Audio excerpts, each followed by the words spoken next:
For 16 years, I counted on certain things. My father's terrible jokes at breakfast, my mother's ritual of asking about my day at precisely 6:15 p.m., the photo gallery in our hallway that grew as I did, my first day of school with missing front teeth, the regional piano competition in 7th grade, my learning permit proudly displayed. Small certainties that built a framework around my quiet life. I never questioned where I stood until I had to make room for someone else. The day Mika arrived started like any other. I sat at our kitchen table working on calculus homework when my parents called to say they were bringing her home early. Their voices buzzed with an excitement I hadn't heard in years. "She's just wonderful, Eleanor, so full of life," my mother said. "You're going to love having a sister."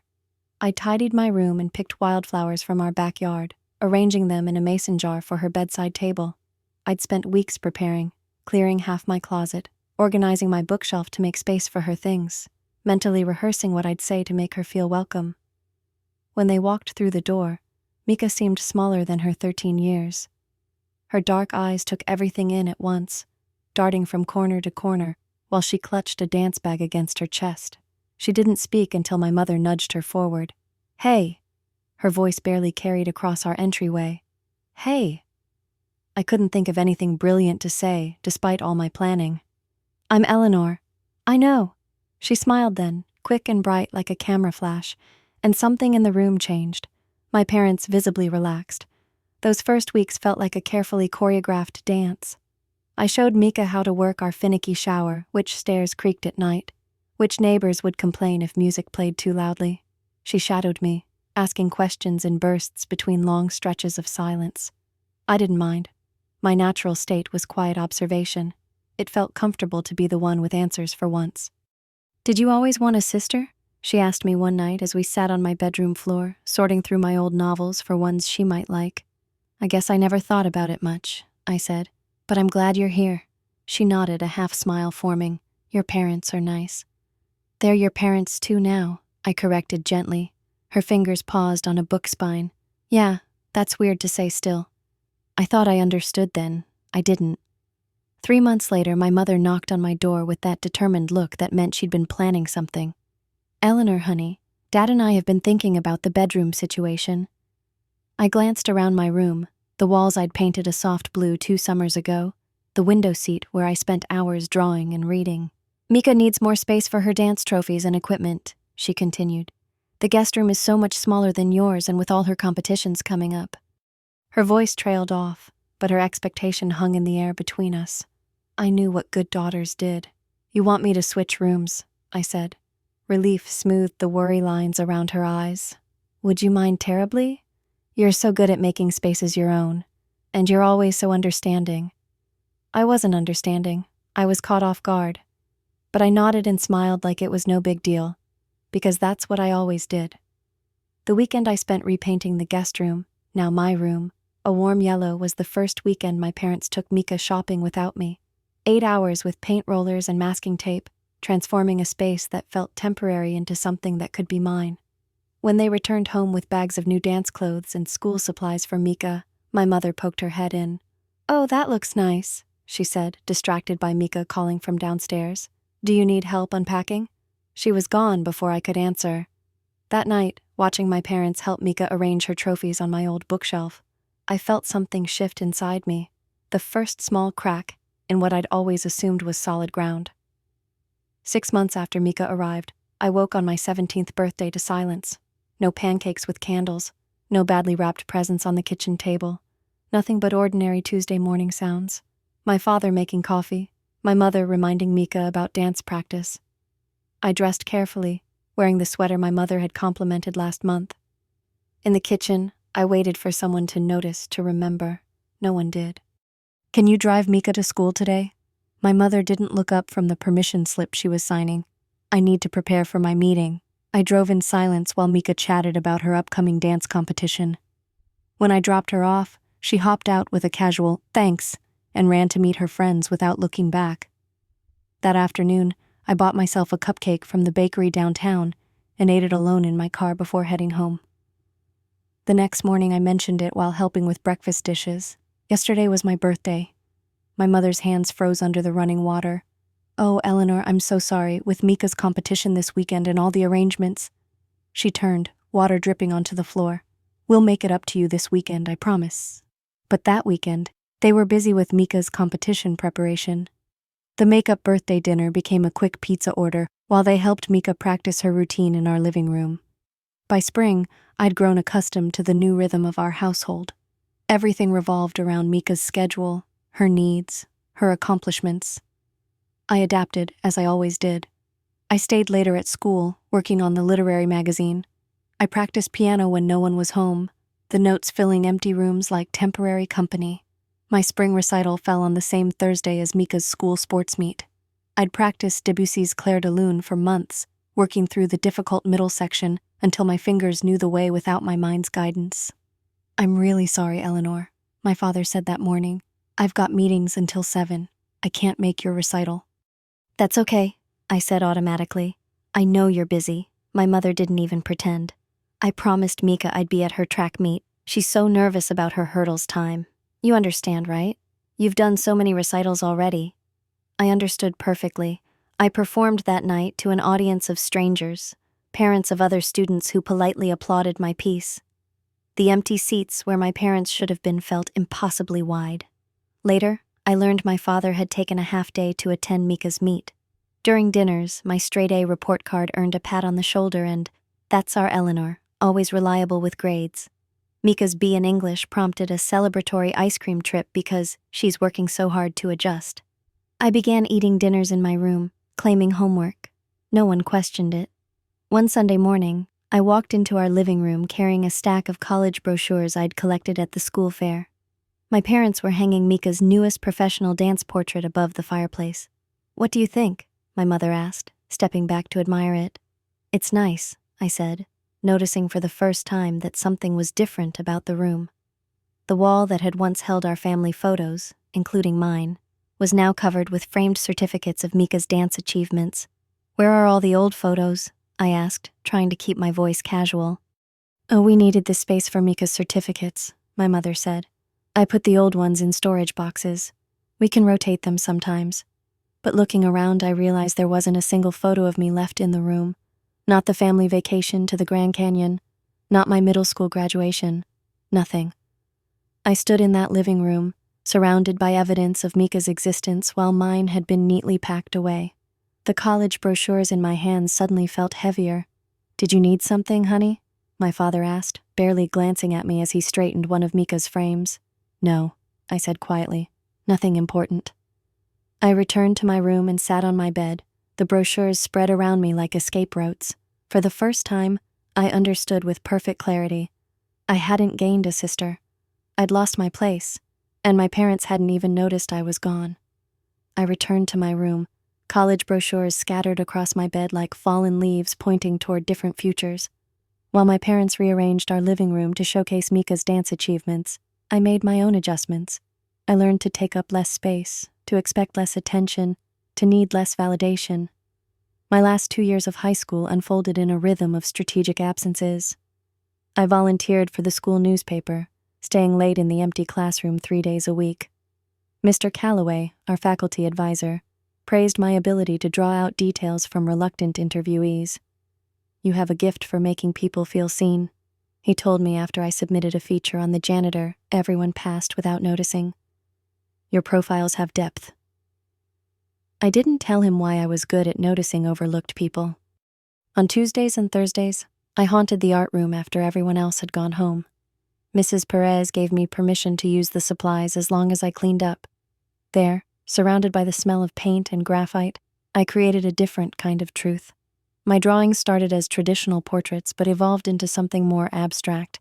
Figures partially erased, people blending into backgrounds, faces half hidden in shadow. "These are remarkable," Mrs. Perez said, flipping through my portfolio one afternoon. "There's such emotional honesty here." She paused at a self-portrait where I'd deliberately smudged my own features until they barely registered on the page. "Have you thought about art school? You could get scholarships with work like this." I nodded vaguely, tucking the portfolio under my arm. "Maybe." I never mentioned these conversations at home. What was the point? My parents had stopped asking about my day. Once Mika's schedule became the family calendar. Dance competitions, track meets, school events. Everything revolved around her achievements while mine went unacknowledged. During my junior year, I started working at Cornerstone Books downtown. The owner, Miss Abernathy, hired me after I reorganized an entire display while waiting for my interview. "You have good instincts," she said. "And you actually read the books you recommend. That's rare." I picked up extra shifts whenever possible. The money went straight into a savings account I'd opened without telling my parents. My private escape fund. By senior year, I'd saved enough for first month's rent somewhere far away. I just needed to decide where. Christmas morning of senior year provided all the confirmation I needed that I'd made the right decision. I sat cross-legged on our living room floor, watching Mika tear through wrapped boxes with mounting excitement. "Oh my God," she squealed, holding up the latest smartphone. "This is literally the one I wanted." My mother beamed. "Keep going, there's more." The laptop came next, sleek, expensive with all the upgraded features. My father leaned forward in his chair, eyes locked on Mika's face as she registered each new gift. The pleasure wasn't in giving, it was in witnessing her reaction, her validation of their efforts. When my turn came, I unwrapped 3 generic bath product sets, the kind you grab last minute at the mall when you need something for a distant relative or coworker. "Thanks," I said, arranging the plastic-wrapped packages in a neat stack beside me. "We know how you like your baths," my mother said distractedly, already turning back to Mika. I hadn't taken a bath in our house for over a year. We only had one bathroom, and Mika's dance schedule meant she always got priority. I'd adjusted to quick showers at odd hours. Later that night, at the dinner table, I decided to test the waters. "I got a scholarship offer from the Art Institute of Philadelphia," I said, stabbing a piece of ham with my fork. "Full tuition." My father nodded without looking up from his plate. "That's nice." "Speaking of news," my mother cut in, "Mika's dance instructor thinks she has a real shot at the regional championship this spring. Isn't that exciting?" For 20 minutes, they discussed competition dates, costume options, and transportation arrangements. My scholarship never came up again. I worked double shifts at the bookstore throughout spring semester. Miss Abernathy noticed the change. "Saving up for something special?" she asked one evening as we closed. "College," I said, counting out the register. "I got into an art program in Philadelphia." "Pennsylvania, huh? That's a long way from here." She studied me over her reading glasses. "Your parents must be proud." I shrugged, focusing on the cash count. "I haven't really discussed it with them yet." She didn't push, just nodded slowly. "Well, I'm proud of you. That's a good school." My acceptance package arrived in April. I hid it under my mattress until I'd made my decision, then sent back the confirmation forms without mentioning it to anyone. Philadelphia was 3 states and 11 hours away. Far enough that visits would require real effort, close enough that I could theoretically come back if I wanted to. I never did tell my parents about the scholarship. They signed the FAFSA forms I put in front of them without asking questions, probably assuming I was going to the state university where most local kids ended up.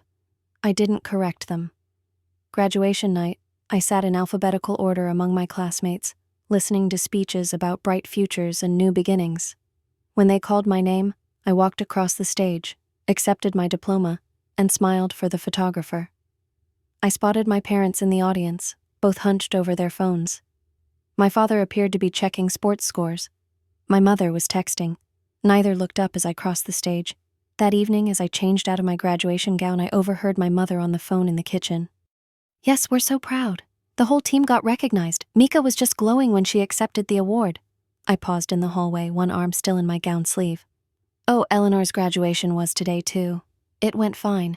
Listen, we're taking Mika out to celebrate her dance team award. Would you and John like to join us? Eleanor probably won't mind if we make it a bigger dinner." I slipped back into my room without finishing the conversation. They didn't even notice when I skipped the celebratory dinner that night, claiming a headache. 2 weeks later, I made my move. My parents dropped Mika off at her summer showcase, planning to stay for the entire 4-hour event. I'd already packed my essentials the night before: clothes, art supplies, the few books I couldn't bear to leave behind. Everything fit in the trunk of my used Honda Civic, which I'd bought with my bookstore earnings. I left a note on the kitchen table. "I'm moving to Philadelphia for art school. I've received a scholarship and have housing arranged. Don't worry about me. Eleanor." No phone number, no address, no emotional plea for them to care or notice, just the bare facts, as empty as our relationship had become. I drove away from the house I'd grown up in, feeling nothing but relief. The impulse to look back faded with each mile marker. By the time I crossed the state line, I was thinking only about what lay ahead: an apartment of my own, classes where my work would matter, a life where my existence didn't hinge on someone else's attention. I turned up the radio and pressed down on the gas pedal. For the first time in years, I was heading towards something instead of retreating from a place where I no longer fit. The road stretched out before me, and for once, I didn't have to make myself smaller to accommodate anyone else. I pulled into Philadelphia just before sunset, my car packed with everything I owned.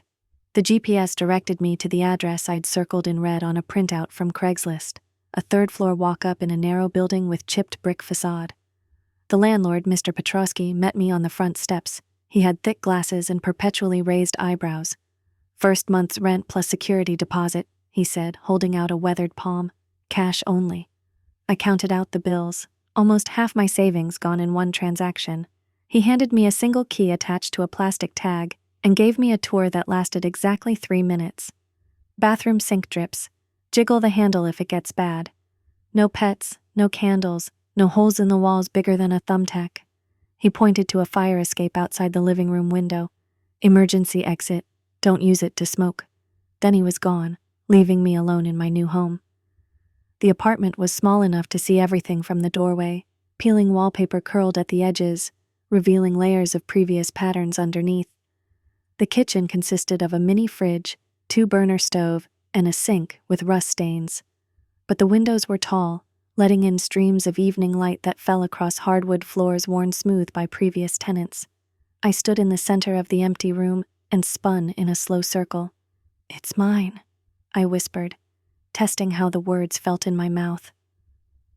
That night, I slept on a camping mattress surrounded by unpacked boxes. The pipes knocked and gurgled, and someone's TV buzzed through the wall until 3 a.m. I fell asleep smiling. The next morning, I woke up to the realization that I had no idea how to be a person without my family defining me. For 17 years, I'd been shaped by their expectations and neglect. My identity formed in negative space. I was what they didn't see. Now, standing alone in my kitchen making instant coffee, I wondered what would be left when I stripped away those layers. Orientation at the Art Institute was a blur of campus maps, schedule confirmations, and faces I wouldn't remember. I sat in the back of the auditorium, watching other students greet each other with hugs and easy conversation. "Is anyone sitting here?" A guy with hair dyed electric blue gestured to the empty seat beside me. "No, go ahead," I said, pulling my bag closer. "I'm Trey, first-year illustration. Eleanor, first-year too, fine arts." Cool, he glanced at my sketchbook. "You draw people?" I closed the book quickly. The pages were filled with faceless figures, bodies that seemed to dissolve into backgrounds. "Sometimes." He nodded, not pushing further, and turned to chat with someone on his other side. I exhaled. The fact that he'd noticed my work made my heart race, not from anxiety, but from a strange new feeling. Someone had actually looked at something I'd created. The first semester crashed over me like a wave. Suddenly I was drowning in assignments, critiques, technical skills workshops, and art history readings. I worked weekends at a coffee shop near campus, spent nights hunched over projects, and fell into bed exhausted every night. But each morning, I woke up without having to navigate around someone else's schedule or needs. The fatigue felt earned, purposeful. My professors pushed me in ways my high school teachers never had. "These figures you draw," Professor Winters said during a one-on-one critique, tapping a finger against my latest charcoal study.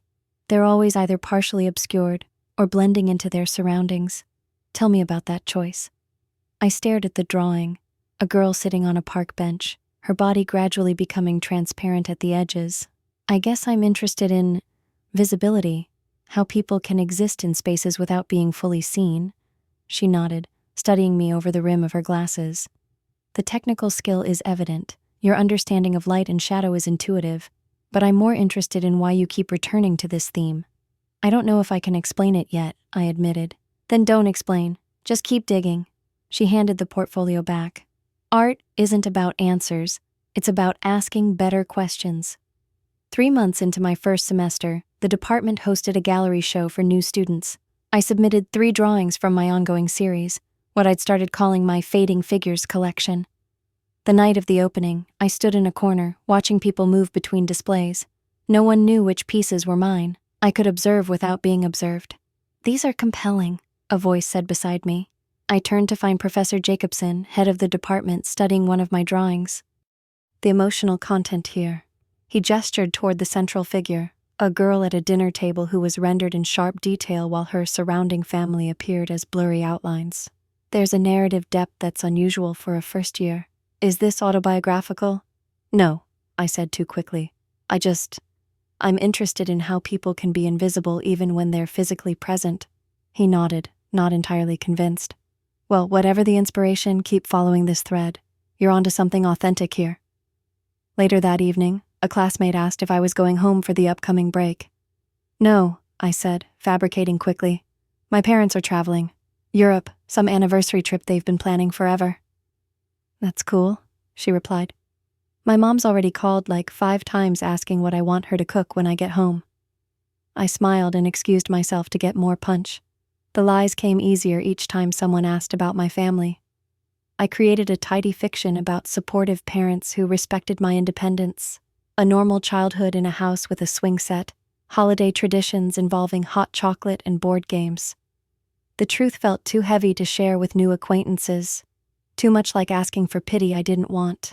Winter in Philadelphia hit harder than I'd expected. My apartment's heating system wheezed and sputtered, leaving cold spots throughout the rooms. I bought space heaters, thick socks, and learned to wrap myself in blankets while painting. On the coldest days, I worked in campus studios until security kicked me out. It was during one of these bitter January evenings that I first noticed Jules. Artsy Bean was a coffee shop 3 blocks from campus. They stayed open until midnight and didn't mind if students camped out with sketchbooks and laptops. I'd claimed a corner table near an outlet, spreading my materials across the surface while nursing a lukewarm tea. They sat at the next table, curly auburn hair tucked behind their ears, brow furrowed in concentration as they sketched something in a moleskin notebook. Every few minutes they'd glance up, observe someone across the room, then return to drawing. I recognized the rhythm, human study, the careful observation of strangers. I didn't realize I was staring until they looked up and caught my eye. "Sorry," I muttered, quickly returning to my own work. "No worries," they smiled. "I was watching you too. You have an interesting profile. Mind if I sketch you?" I felt heat rise in my cheeks. "Oh, sure. I'm Jules, by the way, they, them. Eleanor, she, her." They nodded and shifted their chairs slightly to better see me. "Just act natural. Pretend I'm not even here." I laughed. "That's probably the least natural instruction ever," Jules grinned. "Fair point. How about we trade? You can draw me while I draw you." For the next hour, we sketched in comfortable silence, occasionally catching each other's eyes and smiling before returning to our work. When we finally compared results, I was startled by how Jules had captured me, intent, focused, with a certain quietness that didn't read as sadness. "You made me look substantial," I said without thinking. Jules tilted their head. "Is that good or bad?" "Good. Definitely good." That night began a friendship that felt different from any I'd had before. Jules asked questions and waited for answers. When I went quiet, which happened often, they didn't rush to fill the silence or assume I had nothing to say. They noticed when I was holding back and gently prodded without demanding. "You never talk about home," Jules mentioned one evening, as we walked back from a figure drawing class we'd both enrolled in for spring semester. I kept my eyes on the sidewalk. "Not much to talk about." Everyone has something to talk about when it comes to family, even if it's complicated. I stopped walking, watching my breath cloud in the cold air. "It's not complicated, I just don't have one anymore." Jules stopped too, turning to face me. "What does that mean?"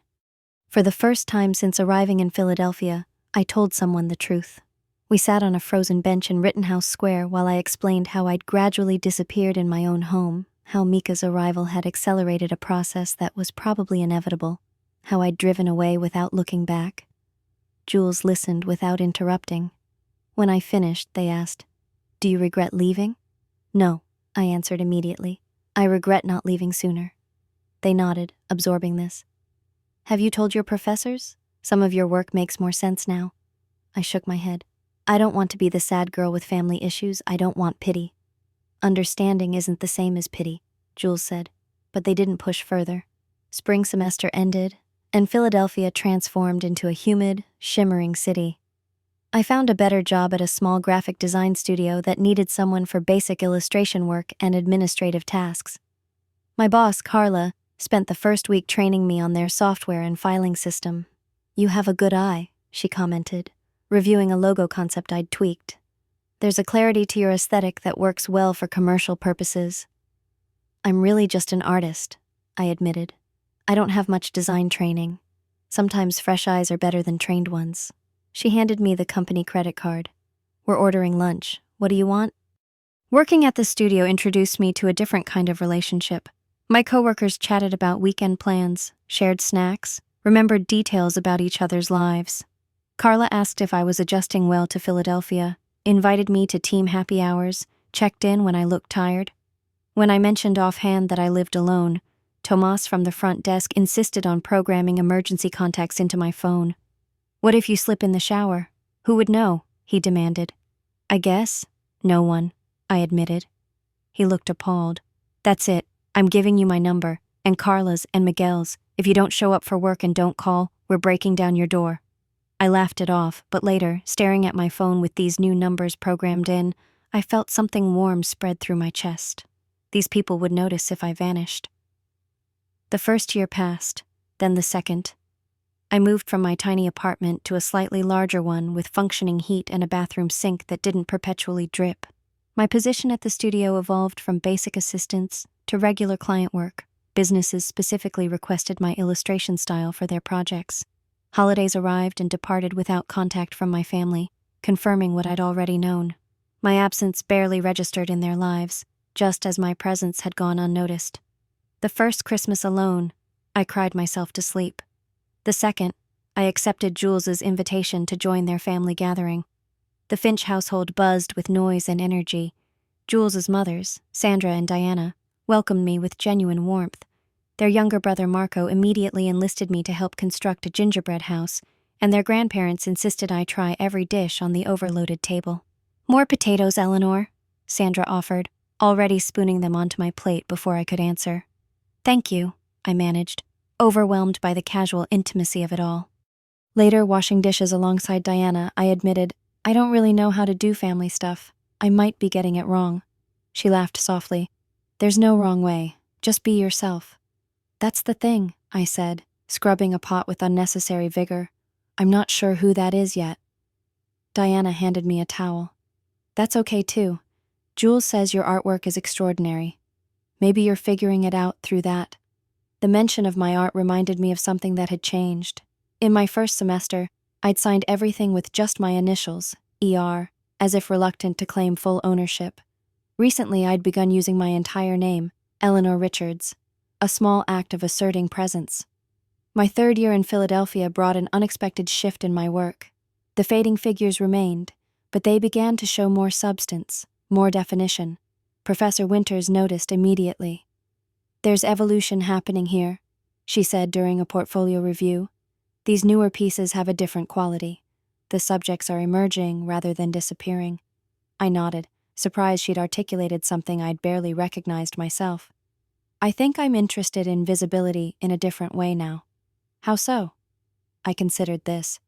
Before, I was documenting erasure. Now I'm more curious about reclamation, how people become whole after being diminished. She smiled. "That sounds like personal growth disguised as artistic development." Maybe she was right. 3 years away from home had changed me. I had friends who texted to check in if I missed a class, coworkers who brought me soup when I caught the flu, professors who challenged my thinking and celebrated my successes, Jules, who had become the closest thing to family I'd known, introducing me to their favorite books and music, dragging me to farmers markets on weekends, creating inside jokes that required no explanation. The rainy Tuesday when everything shifted again started normally enough. I was working late at the studio, finishing client revisions, while rain drummed against the windows. My phone lit up with a notification, probably Jules asking if I wanted to grab dinner. Instead, an unfamiliar number appeared on my screen with a text preview that made my heart stop. "Eleanor, it's Mika. I found your old drawings in the attic and..." My fingers trembled as I unlocked the phone to read the full message. Eleanor, it's Mika. I found your old drawings in the attic and finally understood some things about you that I was too self-absorbed to see before. I never realized how talented you were. I miss having a big sister. I stared at those words, reading them over and over until they blurred. 3 years of carefully constructed distance cracked open by a single text. I set the phone down and walked to the window, watching raindrops race down the glass, merging and separating in unpredictable patterns. For 3 years, I'd been building a life defined by presence rather than absence. I'd learned to take up space, to sign my name boldly on my work, to accept invitations and offer them in return. I'd discovered who Eleanor Richards was when she wasn't measured against someone else's brightness. The phone buzzed again, Jules this time. Dinner at that Thai place? They have that tea you like. I looked back at Mika's message, then at Jules' invitation, my past and present colliding in digital form. The careful walls I'd constructed around my history suddenly felt less like protection and more like limitation. What would happen if I let those walls crack further? What would flow in or out? I picked up the phone and typed a response to Jules. Yes to Thai, be there in 20. Mika's message I left unanswered, not because I had nothing to say, but because I had too much. A tumult of questions and revelations that couldn't be contained in text bubbles. How had she found me? What had changed? What did she mean by finally understood? I gathered my things and headed out into the rain, pulling my jacket tighter around me. Whatever this message meant, whatever might come next, I would face it as the person I'd become. Not the girl who had disappeared, but the woman who had learned to see herself clearly, even when no one else did. I sat across from Jules at the Thai restaurant, staring at my phone as if it might detonate. You gonna tell me what's on that screen that's got you so focused? Jules asked, stirring their tea. I slid the phone across the table. It's from Mika. Jules's eyebrows rose as they read the message. Wow, after 3 years of radio silence. Yeah, I pushed my pad thai around with my fork. I don't know what to do with it. Are you going to answer? I don't know that either. Jules handed the phone back. No rush. Eat your food before it gets cold. We finished dinner talking about everything except Mika's message. Jules told me about a new gallery opening downtown, and I mentioned a difficult client at work. The conversation felt normal, steady, but Mika's words kept flashing through my mind. I never realized how talented you were. I miss having a big sister. Later that night, I lay awake staring at my ceiling. I'd reread her message at least 20 times, each reading revealing something new. The way she'd written, I miss having a big sister instead of I miss you. The fact that she'd found my drawings. The admission of being self-absorbed. My finger hovered over the reply button, but I couldn't press it. For 3 days, the message sat unanswered. I went to work, met Jules for coffee, finished a commission for a local restaurant, all while carrying Mika's words with me like a stone in my pocket. Heavy, impossible to forget, constantly making its presence known. On the 3rd morning, while waiting for my coffee to brew, I found myself pulling a cardboard box from the back of my closet. It was the only box I hadn't unpacked since moving to Philadelphia, labeled simply Home in black marker. I'd brought it as proof that my previous life had existed, though I'd never felt the need to look inside.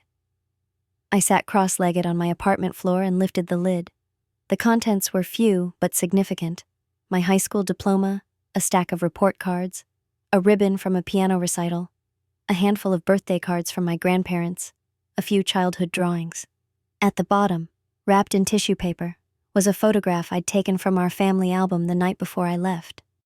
11-year-old me stood between my parents on a beach, my mom's arm wrapped around my shoulders, my dad's hand resting on my head, all 3 of us smiling without complication. I couldn't remember the last time we'd looked that genuinely happy together, no divided attention, no one missing from the frame. I traced my finger over our faces, searching for hints of what would come later. Did my father know he would eventually stop seeing me? Did my mother realize her love would become so conditional? Did I understand yet how it felt to disappear? That evening, I pulled up Mika's message again and tried to respond. I typed and deleted a dozen messages.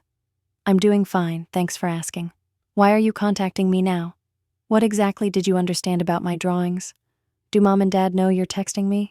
Each attempt felt either too casual, too bitter, too vulnerable, or too guarded. After an hour, I put my phone aside, no closer to a response than before. A week passed, my days filled with work and art, and the comfortable rhythm of my Philadelphia life.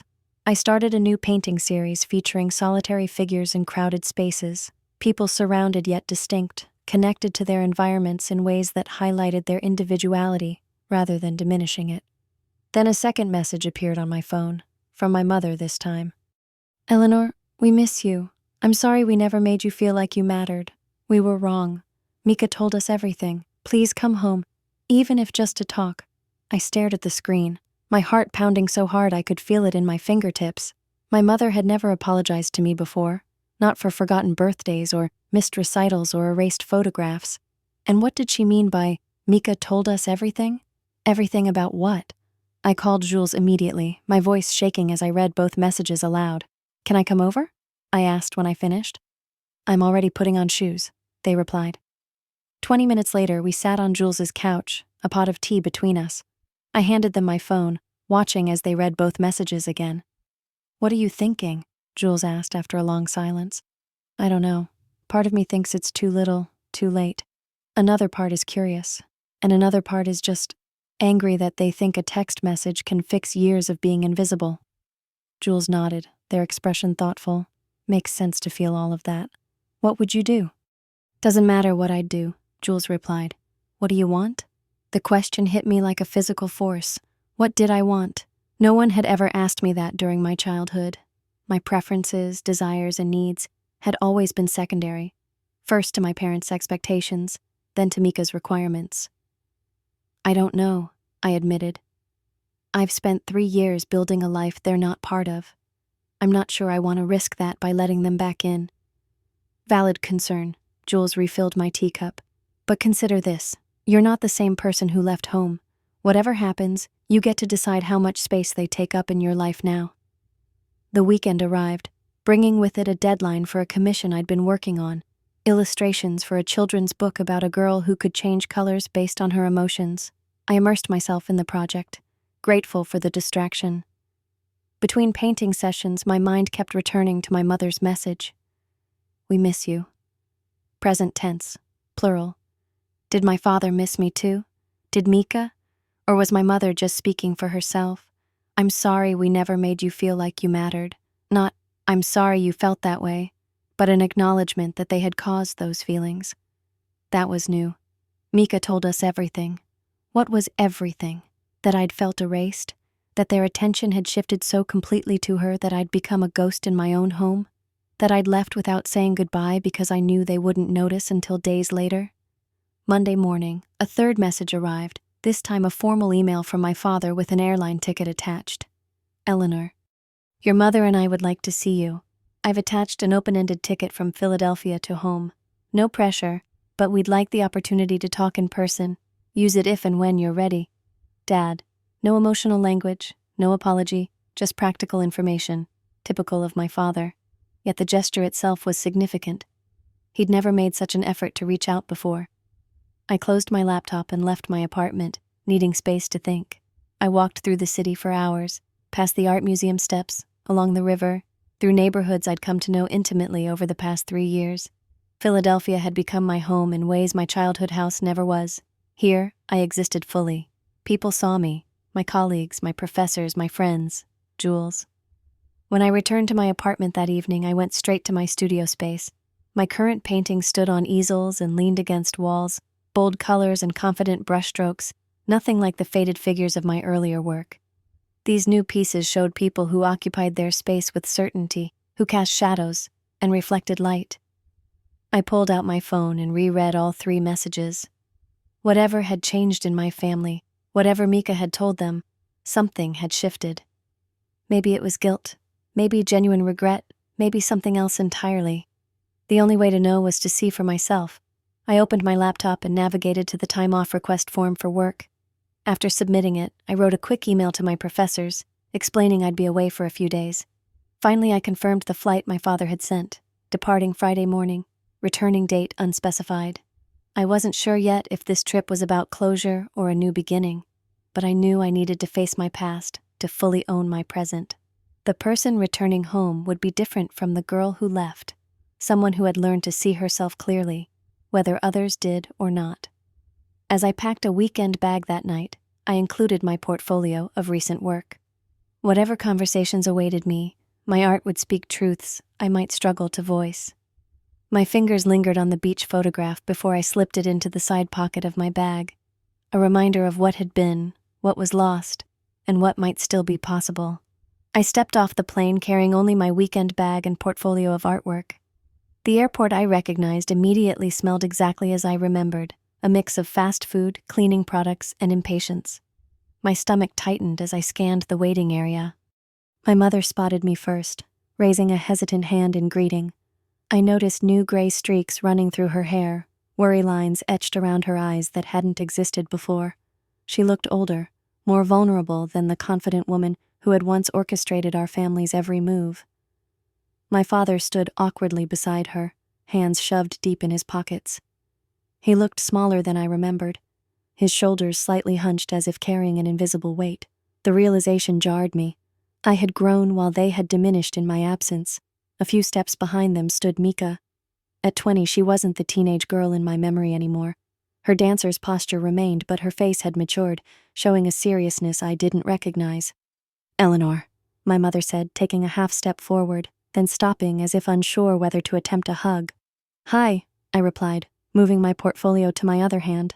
The word felt insufficient for a 3-year absence. My father nodded, his typical greeting. "Good flight?" "Fine," I said. "No delays."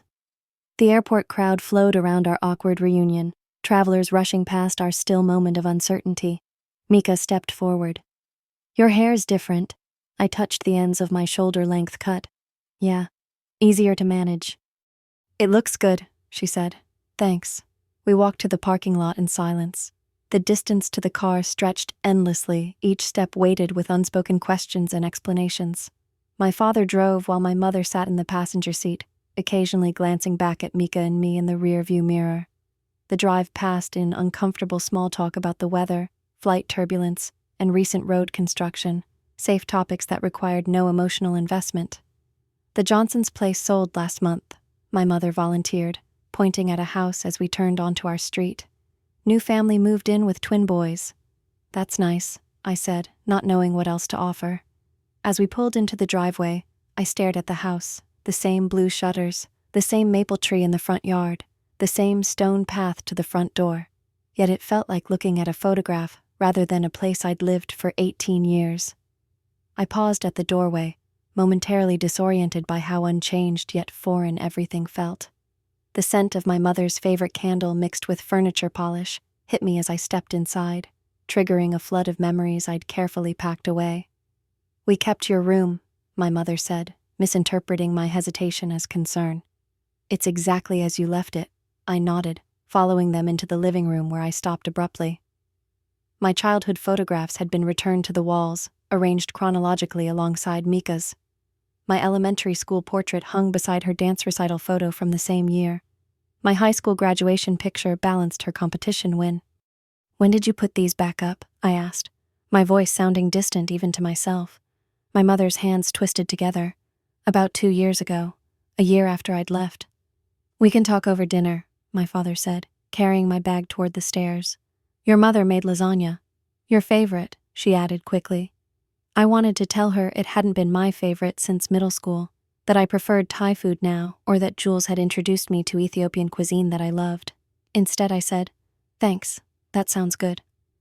Dinner began with more small talk, my mother asking about Philadelphia weather, my father inquiring about my job at the design studio.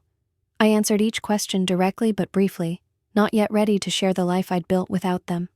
Finally, after serving dessert, store-bought cheesecake I didn't remember liking, my mother set down her fork with deliberate care. "We didn't know how to love 2 daughters differently but equally," she admitted, her voice barely above a whisper. "We took your quiet nature for self-sufficiency, while Mika's needs seemed more immediate." I stared at my untouched cheesecake, processing her words. The conversation I'd both wanted and dreaded for 3 years had begun. "You stopped seeing me," I said, forcing myself to meet her eyes. "I didn't just feel invisible, I became invisible." My father cleared his throat. "We didn't realize—" "No," I interrupted. "You didn't want to realize, it was easier to focus on Mika." Mika flinched at my words. I never asked them to erase you. I know, I said, surprised to find I meant it. It wasn't your fault. My mother reached for my hand across the table, but I pulled back, not ready for that connection. I brought something, I said, standing to retrieve my portfolio from where I'd left it by the door. I want to show you something. I laid out my artwork on the coffee table after we moved to the living room. The progression was clear, from the early faceless figures blending into backgrounds to my recent work, showing fully realized people occupying their space with confidence. This is how I disappeared, I explained, pointing to an early piece showing a partially erased girl at a dinner table. And this is how I learned to see myself again. I showed them my latest series of solitary figures in crowds, vibrant and distinct. My father studied each piece carefully, his expression unreadable. My mother wiped tears from her cheeks, not bothering to hide them. These are really good, Mika said, leaning closer to examine the details. I always knew you could draw, but these are... She paused, searching for words. They tell a story, your story. Invisibility taught me to see myself, I said. When no one else was looking, I had to learn how. Mika's eyes met mine, holding a complexity I hadn't noticed before. I've always felt like an imposter, she confessed, voice quavering slightly, trying desperately to be worthy of being chosen. Her words surprised me, cracking open a perspective I hadn't considered. I never understood why they seemed to love me more when I had done nothing to deserve it, she continued. It made me try harder, be louder, need more attention to justify their choice. My parents exchanged pained glances. We made so many mistakes, my father said, the most direct emotional statement I'd ever heard from him. We talked late into the night, about missed birthdays and piano recitals, about the day my photos disappeared from the walls, about the night I left without saying goodbye. There were tears, uncomfortable silences, and moments when years of hurt bubbled too close to the surface for civil conversation. I didn't offer easy forgiveness. 3 years of independent living had taught me the value of my own feelings. They weren't inconvenient emotions to be tucked away for others' comfort. The next morning, as I packed my bag to return to Philadelphia, my father stood in the doorway of my childhood bedroom. Would you consider visiting more regularly? He asked, his voice carrying a vulnerability I'd never heard before. I looked at him directly, measuring my words carefully. I can't promise frequent visits, but I'm open to building something new. He nodded, accepting the honesty without pushing for more. As the plane lifted off that afternoon, carrying me back to the life I'd built for myself, I understood that healing wouldn't erase the past, but my identity no longer depended on being seen by my family. I had learned to see myself. The portfolio resting on my lap contained the evidence of that journey, from invisibility to presence, from erasure to existence on my own terms. Whatever came next with my family would be negotiated from this position of strength, not from the desperate need for recognition that had defined my childhood. I texted Jules as the plane reached cruising altitude. Headed home, let's get dinner tonight. Home. Not the house I'd just left, but the place where I existed fully, the life I'd created in my own image.